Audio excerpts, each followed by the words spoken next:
भाजपचा कार्यकर्ता असं म्हणत मुरलीधर मोहोळ यांच्या विरोधात उघड नाराजी आहे किंवा त्यांना जो विरोध आहे उमेदवारीसाठी तो या बॅनरमधून दिसतो। भारतीय जनता पक्षामध्ये निवडणुका आले की अशा छोट्या मोठ्या गोष्टी होतच राहतात। आपण मागंही अनेक वेळा पाहिलं असेल, परंतु भारतीय जनता पक्ष एक शिस्तबद्ध पक्ष आहे।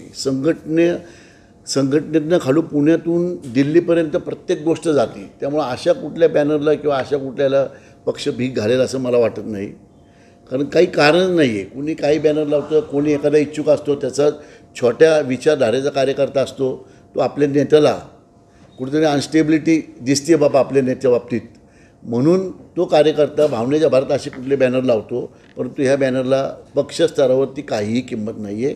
आणि माझं सगळं कार्यकर्त्यांना असं आव्हान आहे किंवा अशा कुठल्याही फालतू गोष्टीत आपण न पडता मेरिटप्रमाणे पक्ष संघटना पुण्यात सर्वे करते केलेलं आहे, त्याप्रमाणे महाराष्ट्राच्या कमिटीमध्ये पण काही नावं गेलीत, तिथून दिल्लीला नाव जाऊन जो मेरिटचा माणूस आहे, ज्याला पक्षनिष्ठा आणि ज्याची स्वतःची पक्षी ताकद हे पाहून पक्ष तिकीट देतो। सो कोणावरही अन्याय पक्ष कधीच करत नाही। आपण पाहिलं की मेघाताई कुलकर्णींना आमदारकी त्यांची 5 वर्षाचा गॅप झाला, परंतु सगळे म्हणत होते की त्यांच्यावर अन्याय झाला।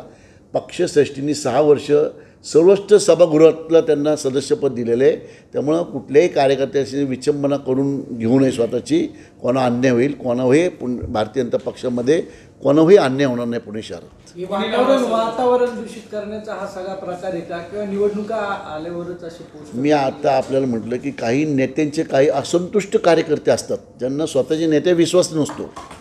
असेच कार्यकर्ते अशा कुठल्या तरी भानगडीत पडतात आणि ह्या बॅनरमध्ये काहीही भारतीय जनता पक्षाच्या विचार कुठलेही बदलू शकत नाहीत। जो काही निर्णय घेईल कोर कमिटी, असे बॅनर बघून निर्णय बदलणार नाहीत किंवा असे बॅनर बघून निर्णयही देणार नाहीत। त्यामुळे आता तिथं लिहिलं आहे भाजपच्या कार्यकर्त्यांनी, परंतु आमचं भारतीय जनता पक्षाचा जो काही संघटनात्मक विचारधारा आहे, तर मला वाटत नाही की भारतीय जनता पक्षाच्याच कार्यकर्त्यांनी लावलं असेल। कुणीही असतं की बाबा काही विरोधी पक्षही असतात, तर नाही वाटत असतं की नाही बाबा हे काहीतरी चाललं तर बदनाम करा पक्षाच्या निवडणुकीच्या काळात। त्यामुळे असं भारतीय जनता पक्षाच्याच कार्यकर्त्यांनी हे बॅनर लावले असतील असंही ठामपणे कोणी सांगू शकत नाही।